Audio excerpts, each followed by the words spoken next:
Shalom, selamat berjumpa kembali saudara-saudari terkasih dalam Tuhan dalam program Roti Hidup Jemaat Immanuel Batakan. Salam sehat, semoga damai sejahtera dari Tuhan menyertai saudara-saudari terkasih semua. Mari kita bersama-sama menghadap Tuhan untuk menyiapkan hati kita mendengarkan sabdanya. Mari kita berdoa. Bapa yang ada dalam kerajaan surga, kami datang bersyukur kepadamu ya Bapa, untuk hidup karunia-Mu, dengan segala berkat yang Kau limpahkan kepada kami, terlebih untuk waktu ini yang Tuhan berikan kepada kami, bersama-sama untuk membaca, mendengarkan, serta merenungkan firman-Mu. Berbicaralah kepada kami ya Tuhan, dan tuntunlah kami dengan terang-Mu ya Roh Kudus. Biarlah kami boleh melakukan firman-Mu, agar kami hidup oleh kebenaran firman-Mu itu. Ampunkanlah salah dan dosa kami ya Tuhan. Dengarkanlah permohonan kami, dalam nama Tuhan Yesus kami berdoa. Amin. Saudara-saudari yang terkasih dalam Tuhan, bacaan kita terambil dari Markus pasal 16 ayat 9 sampai ayatnya ke-20. Yesus terangkat ke sorga. Setelah Yesus bangkit pagi-pagi pada hari pertama minggu itu, Ia mula-mula menampakkan dirinya kepada Maria Magdalena. Daripadanya Yesus pernah mengusir 7 setan. Lalu perempuan itu pergi memberitahukannya kepada mereka yang selalu mengiringi Yesus, dan yang pada waktu itu sedang berkabung dan menangis. Tetapi ketika mereka mendengar bahwa Yesus hidup dan telah dilihat olehnya, mereka tidak percaya. Sesudah itu, Ia menampakkan diri dalam rupa yang lain kepada 2 orang dari mereka, ketika keduanya dalam perjalanan keluar kota. Lalu kembalilah mereka dan memberitahukannya kepada teman-teman yang lain. Tetapi kepada mereka pun teman-teman itu tidak percaya. Akhirnya Ia menampakkan diri kepada ke-11 orang itu ketika mereka sedang makan, dan Ia mencela ketidakpercayaan dan kedegilan hati mereka, oleh karena mereka tidak percaya kepada orang-orang yang telah melihat Dia sesudah kebangkitannya. Lalu Ia berkata kepada mereka, "Pergilah ke seluruh dunia, beritakanlah Injil kepada segala makhluk. Siapa yang percaya dan dibaptis akan diselamatkan, tetapi siapa yang tidak percaya akan dihukum. Tanda-tanda ini akan menyertai orang-orang yang percaya. Mereka akan mengusir setan-setan demi namaku. Mereka akan berbicara dalam bahasa-bahasa yang baru bagi mereka. Mereka akan memegang ular, dan sekalipun mereka minum racun maut, mereka tidak akan mendapat celaka. Mereka akan meletakkan tangannya atas orang sakit, dan orang itu akan sembuh." Sesudah Tuhan Yesus berbicara demikian kepada mereka, terangkatlah Ia ke sorga, lalu duduk di sebelah kanan Allah. Mereka pun pergilah memberitakan Injil ke segala penjuru, dan Tuhan turut bekerja dan meneguhkan firman itu dengan tanda-tanda yang menyertainya. Amin. Percayalah dan beritakanlah.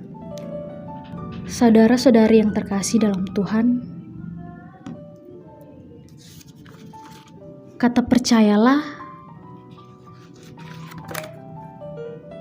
itu kita tahu bahwa sesuatu yang yakin bahwa sesuatu memang benar dan nyata. Kita mengakuinya. Kata beritakanlah, wartakan, beritahu, agar orang-orang menjadi tahu. Kebanyakan orang yang barulah menjadi percaya bila melihat sesuatu secara langsung. Peristiwa yang terjadi ketimbang mendengar dari orang lain mengenai hal tersebut. Ya, pasti kita yakin sesuatu itu kalau kita lihat dengan mata kita sendiri. Jika mendengar dari orang lain, maka kita akan bertanya, sungguhkah hal itu benar-benar terjadi? Betulkah hal itu terjadi?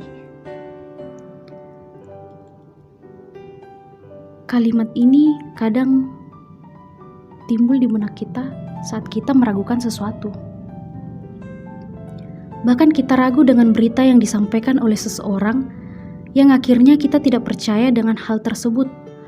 Walaupun pada akhirnya hal itu benar-benar terjadi. Sikap tidak percaya atas berita yang disampaikan oleh seseorang juga pernah dialami oleh murid-murid Yesus.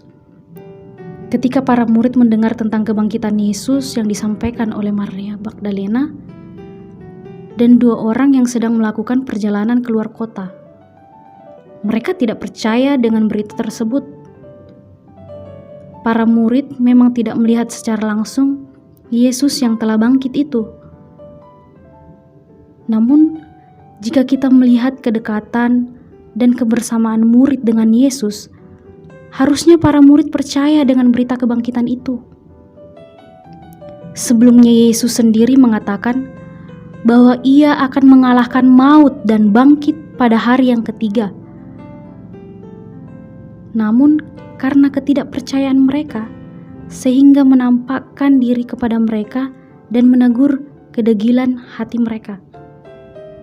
Setelah itu, Yesus mendorong mereka untuk menjalankan misi memberitakan Injil ke seluruh makhluk. Saudara-saudari yang terkasih dalam Tuhan, sebagai orang percaya yang hidup di masa kini, kita tidak melihat secara langsung peristiwa kebangkitan Kristus. Namun oleh iman, kita percaya bahwa Kristus telah mengalahkan maut dan bangkit. Karena itu, tugas memberitakan Injil tidak hanya menjadi tugas para murid Yesus pada masa itu, tetapi menjadi tugas kita untuk terus mewartakan kabar sukacita itu. Yesus telah bangkit, percayalah dan beritakanlah. Amin. Mari kita berdoa. Bapa kami yang ada di dalam surga, kami bersyukur ya Bapa atas firman-Mu yang kami baca, dengarkan serta kami renungkan bersama-sama. Kiranya kami dapat menjadi pelaku firman-Mu dalam kehidupan kami ya Bapa. Mampunkanlah kami ya Tuhan agar selalu mengimani dalam Yesus Kristus bahwa Allah terus menyertai kami. Biarlah Tuhan selalu menilai kehidupan kami, sehingga kami selalu menjadikan firman-Mu pedoman dalam kehidupan kami sehari-hari. Inilah doa permohonan kami, ampunkanlah salah dan dosa kami, terima kami yang berdoa kepadamu. Amin.